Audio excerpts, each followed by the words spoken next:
வணக்கம் மாணவர்களே, இந்த வீடியோவில் என்ன பார்க்க போகிறோம் அப்படின்னா 7ஆம் வகுப்பு கணிதமில் பருவம் 3ல் இயல் 2 சதவீதமும் தனி வட்டியும்ல பயிற்சி 2.2ல் இருக்கக்கூடிய கணக்குகள் தான் பார்க்க போகிறோம். வாங்க பார்க்கலாம். பயிற்சி 2.2ல் முதல் கணக்கு, பின்வரும் ஒவ்வொரு சதவீதத்தையும் தசம எண்களாக மாற்றுக அப்படின்னு கொடுத்துருக்காங்களா. சதவீதத்தை என்னவா மாற்றணும், தசம எண்ணா மாற்ற சொல்லியிருக்காங்க. அப்போ 21% அப்படின்னா எப்படி எழுதுவோம், 21 வகுத்தல் 100 அப்படின்னு எழுதுவாங்களா. ஸோ 21 வகுத்தல் 100 அப்படின்னு எழுதுவோம். பின்னமாக கேட்டாங்க அப்படின்னு எப்படியே விட்டுருவோம். இப்போ என்ன கேட்குறாங்க, தசம எண் அப்படின்னா புள்ளி இருக்க மாதிரி எழுதணும். நமக்கு இங்கே என்ன இருக்குது, வகுத்தல் 100 இருக்குது. அப்போ வகுத்தல் 100 இருந்தால் மேலே இருக்கக்கூடிய எண்ணை அப்படியே எழுதிப்போம். வகுத்தல் 10 100 1000 இருந்தால் என்ன பண்ணுவோம், மேலே இருக்க என்ன எழுதி கீழே எத்தனை பூஜ்ஜியம் இருக்குன்னு பார்க்கணுங்களா. 2 பூஜ்ஜியம் இருக்குது. அப்போ கடைசியிலேருந்து 2 இலக்கம் முன்னாடி புள்ளி வச்சுக்கிறோம். அப்போ நமக்கு என்ன ஆன்சர் வருது, 0.21 அப்படிங்கிற விடை கிடைக்குது. அடுத்த ரெண்டாவது கேள்வி, 93.1 இருக்குங்களா. அப்போது சதவீதத்தை நம்ம இதாக மாற்றினா என்ன ஆகும், வகுத்தல் 100 ஆயிரும். அப்போ 93 வகுத்தல் 100 இப்படி எழுதலாங்களா.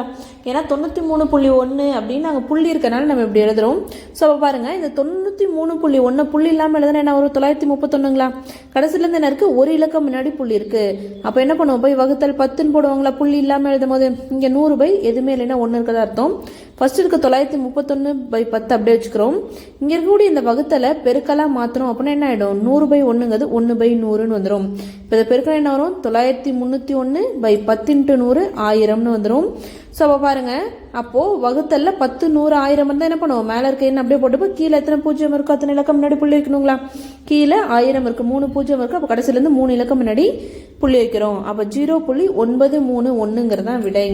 அடுத்து மூன்றாவது கேள்வி, 151% இருக்கா. அதை எழுதுனா எப்படி வரும், 151 வகுத்தல் 100ன்னு வருங்களா. அப்போ 151 அப்படியே எழுதிக்கிறோம். இங்கே 100 வகுத்தல் என்ன இருக்குது, 100 இருக்குது. அப்போ எத்தனை 0 இருக்குது, 100ல் 2 0 இருக்குது. அப்போ மேலே என்ன பண்ணுவோம், கடைசியிலேருந்து 2 இலக்கம் முன்னாடி புள்ளி வைப்போம். அப்போ 1.51 அப்படிங்கிறதான் விடை. அடுத்த நான்காவது கேள்வி, 65% இருக்கு. அப்போ 65% தசம என்ன மாற்றினா வகுத்தல் 100ன்னு போட்டுப்போம். ஸோ இப்போ பார்த்தோம் அப்படின்னா மேலே என்ன இருக்குது, நம்ம கீழே வகுத்தல் 100 இருக்கனால மேலே இருக்கக்கூடிய எண்ணெய் அப்படியே போட்டுப்போம். கீழே எத்தனை பூஜ்ஜியம் இருக்குது, 2 பூஜ்ஜியம் இருக்குது. அப்போ கடைசியிலேருந்து 2 இலக்கம் முன்னாடி என்ன பண்ணுறோம், புள்ளி வைக்கிறோம். அப்போ 0.65ங்கிற விடை கிடைக்குது. அடுத்த ஐந்தாவது கேள்வி, 0.64% நம்ம என்ன பண்ணுவோம், வகுத்தல் 100ன்னு போட்டுப்போங்களா. 1%ம்னா 1/100, 2% அப்படின்னா 2/100. அப்போ 0.64% அப்படின்னா 0.64 வகுத்தல் 100ங்களா. இப்போ இது எப்படி எழுதுறோம் அப்படின்னா, ஏன்னா மேலே இருக்குது எனக்கு புள்ளியோடு இருக்குது. அப்போ 0.64 வகுத்தல் 100ன்னு எழுதுறோம். எனக்கு புள்ளி இல்லாமல் எழுதணும். அப்போ என்ன பண்ணுவேன், 0.64 கடைசி 2 இலக்கம் முன்னாடி புள்ளி இருந்தால் வகுத்தல் 100 போட்டுப்போங்களா. வகுத்தல் இங்கே இருக்க 100 அப்படியே போட்டுரும், கீழே எதுவுமே இல்லைன்னா 1 இருக்கதா அர்த்தம்.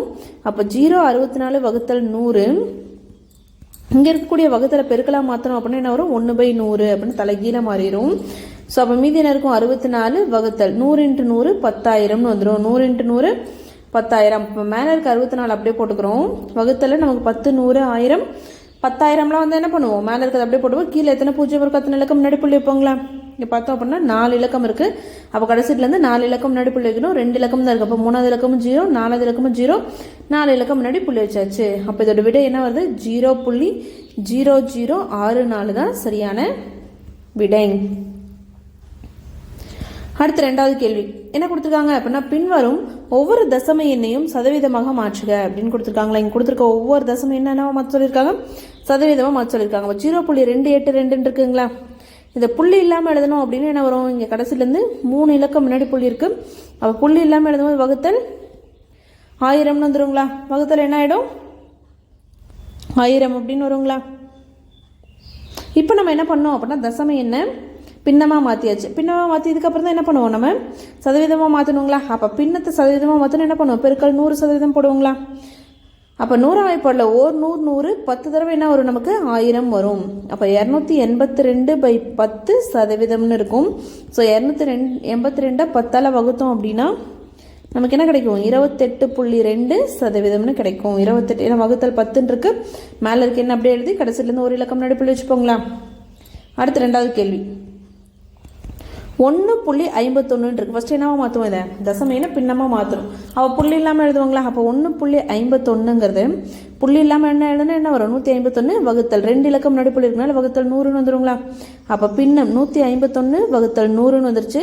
சதவீதமாக மாற்றணும் என்ன பண்ணணும், 100% பெருக்கிறோம். அப்போ 100 100 கேன்சல் ஆகிடும். அப்போ என்ன வரும், 151% கிடைச்சிரும். அடுத்து மூன்றாவது கேள்வி 1.09 இருக்கு. அப்போ என்ன பண்ணோம், ஃபஸ்ட்டு புள்ளி இல்லாமல் எழுதுவோம். அப்போ புள்ளி இல்லாமல் எழுதுனா 109, கடைசியில் எத்தனை இலக்கம் முன்னாடி புள்ளி இருக்குது, 2 இலக்கம். அப்போ 100ங்களா, பெருக்கல் சதவீதமாக மாற்றினா 100% பெருக்கும். அப்போ 100 கேன்சல் ஆகி மீதி என்ன இருக்குது, 109% வந்துடும். அடுத்து நான்காவது கேள்வி 0.71 இருக்குங்களா. ஸோ அப்போ இது புள்ளி இல்லாமல் எழுதுனா என்ன வரும், 71/100, கடைசியிலேருந்து 2 இலக்கம் முன்னாடி புள்ளி இருக்கனால வகுத்தல் 100ன்னு வரும். பெருக்கல் 100% மாற்ற சொன்னதுனால நம்ம என்ன பண்ணுறோம், 100% பெருக்கிறோம். அப்போ 100 கேன்சல் ஆகி மீதி என்ன வரும், 71% கிடைக்கும். அடுத்த ஐந்தாவது கேள்வி 0.858ங்களா. அப்போ 0.858, இது புள்ளி இல்லாமல் எழுதுனா என்ன வரும், 0.858, கடைசியிலேருந்து 3 இலக்கம் முன்னாடி புள்ளி இருக்கனால பை 1000. ஒரு இலக்கம்னா பை 10, 2 இலக்கம் அப்படின்னா 100, 3 இலக்கம் அப்படின்னா 1000. சதவீதமாக மாற்றணும் அப்படின்னு என்ன பண்ணணும், பெருக்கல் 100% போடுவோங்களா. 100 ஆயிப்படல, ஒரு 100 10 தடவை 1000 கிடைக்கும். அப்போ 858 வகுத்தல் 10% இருக்குது. ஸோ 858 வகுத்தல் 10 இருக்கிறனால மேலே இருக்க என்ன அப்படியே போட்டுப்போம். இங்கே எத்தனை பூஜ்ஜியம் இருக்குது, ஒரு பூஜ்ஜியம் இருக்கிறனால கடைசியிலேருந்து ஒரு இலக்கம் முன்னாடி புள்ளி வைக்கிறோம். அப்போ 85.8% அப்படின்னு கிடைக்குது. மூன்றாவது கேள்வி, ஒரு தேர்வில் ஒரு மாணவர் 75 மதிப்பெண்களை பெற்றார் எனில் அதை தசமமாக மாற்றுக அப்படின்னு கொடுத்துட்டாங்களா. அவர் எவ்வளோ மதிப்பெண் பெற்றாருங்களா, மாணவர் பெற்ற மதிப்பெண் 75%.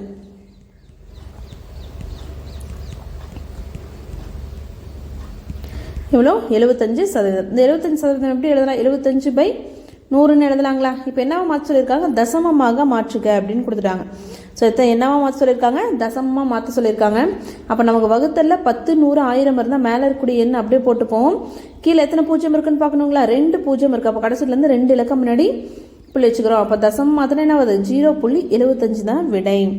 அப்போது 75% மதிப்பெண் வாங்கியிருந்தாரு அப்படின்னா தசமம் மாற்றம் என்ன வரும், 0.75 மார்க்கு வாங்கியிருக்காரு.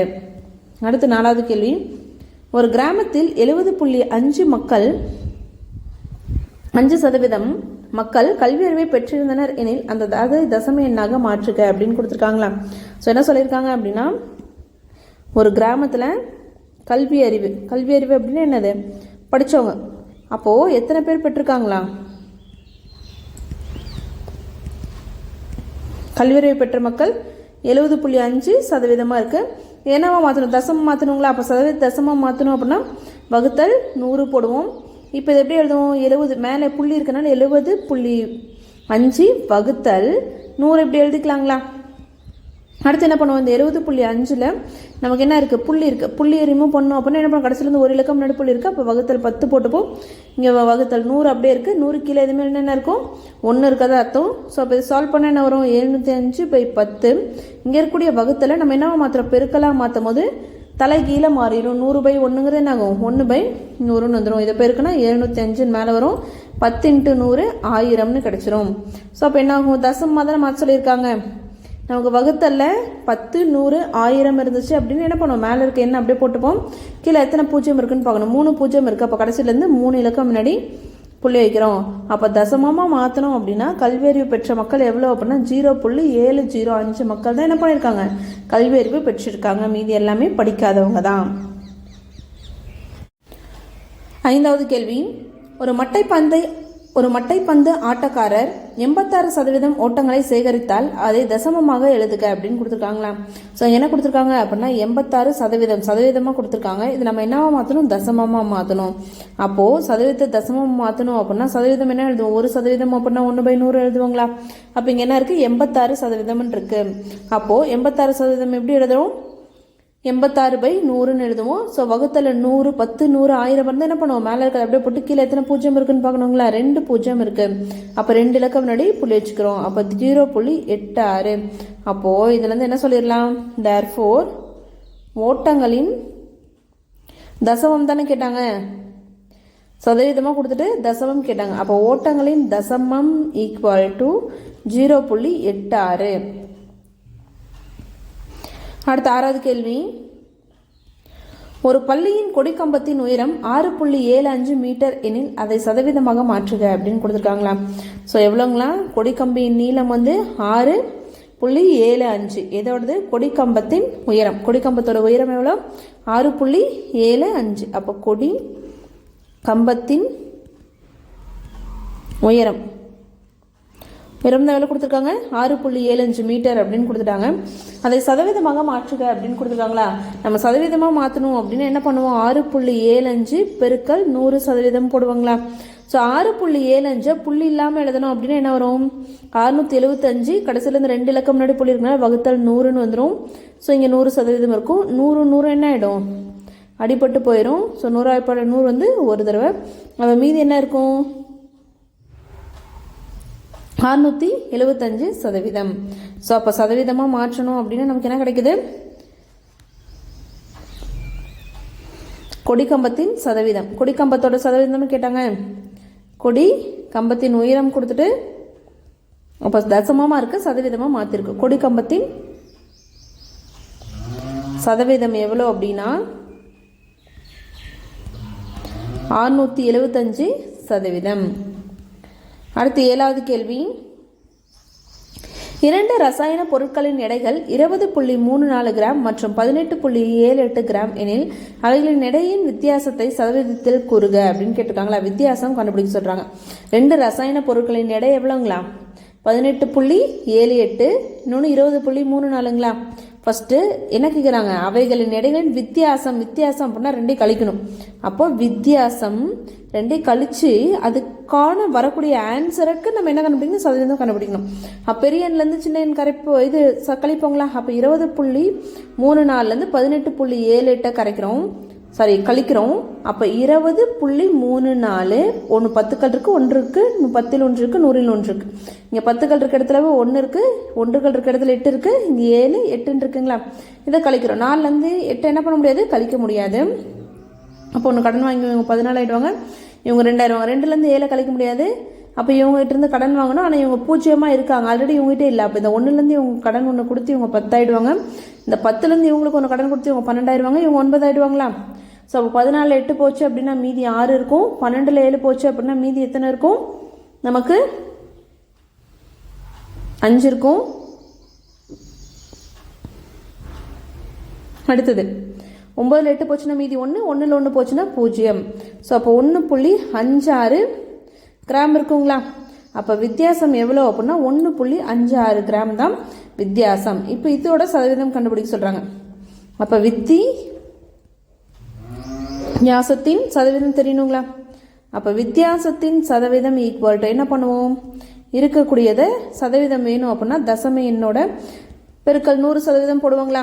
பெருக்கல் என்ன போடுவோம்? 100% அப்படின்னு போடுவோம். அப்போது 1.56 பெருக்கல் 100%. ஃபஸ்ட்டு இருக்கக்கூடிய எண்ணுக்கு புள்ளி இருக்குது. அப்போ புள்ளி இல்லாமல் எழுதுனா என்ன வரும்? 156 வகுத்தல் 100. கடைசியிலேருந்து 2 இலக்கம் முன்னாடி இருக்கனால வகுத்தல் 100ன்னு போட்டுப்போங்களா? 100%. 100 வாய்ப்பாடில் ஒரு தடவை. அப்போ 100 அடிப்பட்டு போயிடுங்களா? அப்போ மீதி என்ன இருக்குது? 156%. அப்போ இதுலேருந்து என்ன சொல்லிடலாம் அப்படின்னா 2 பொருட்களோட வித்தியாசத்தின் சதவீதம் எவ்வளோ அப்படின்னா 156%. 8வது கேள்வி.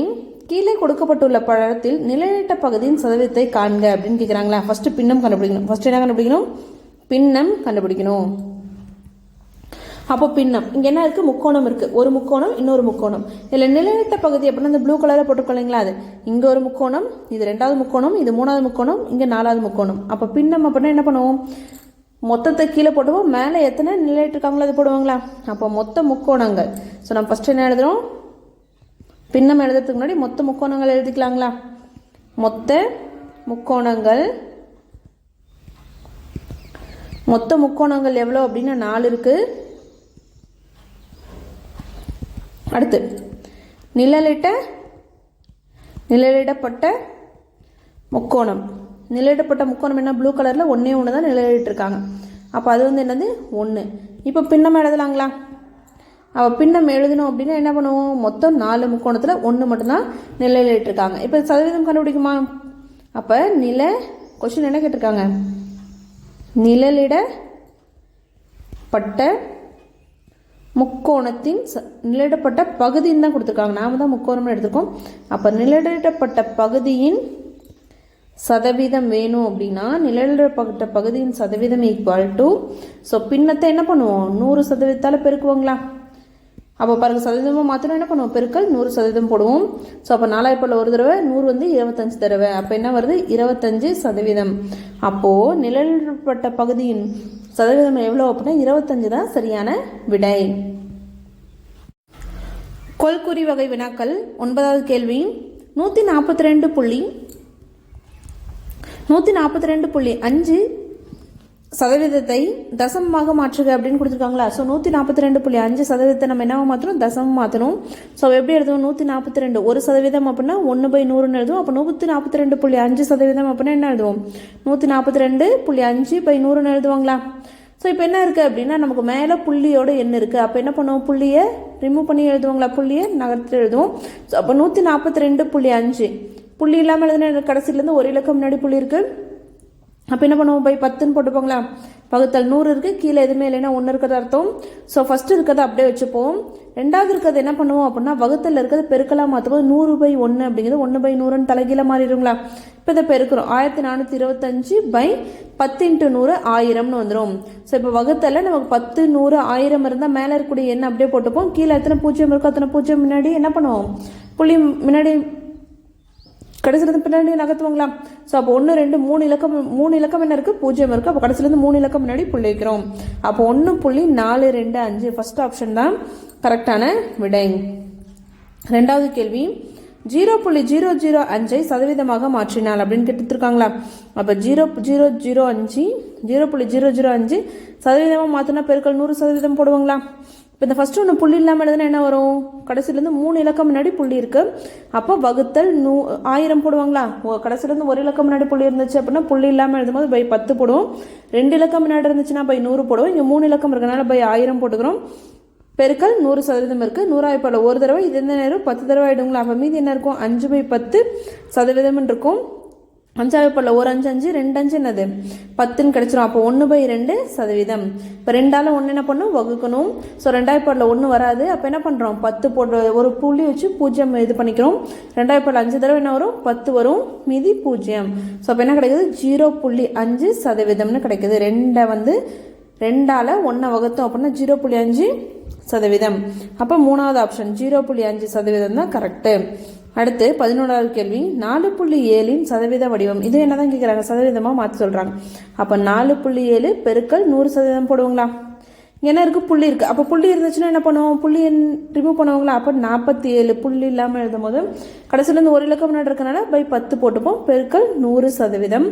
ஸோ இப்போ 10 பார்த்தோம் அப்படின்னா ஒரு 10 10 10 10 100ன்னு வரும். அப்போ மீதி என்ன இருக்குது 47 × 10% இருக்குது. 47 × 10 பெருக்கணும் அப்படின்னா 470%. அப்போ ஆப்ஷன் 4.7 சதவீத வடிவம் என்ன அப்படின்னா 470% தான் கரெக்டான விடை. இந்த வீடியோவில் உங்களுக்கு ஏதாவது டவுட் இருந்துச்சு அப்படின்னா கமெண்ட்ல கேளுங்க. தேங்க்ஸ் ஃபார் வாட்சிங்.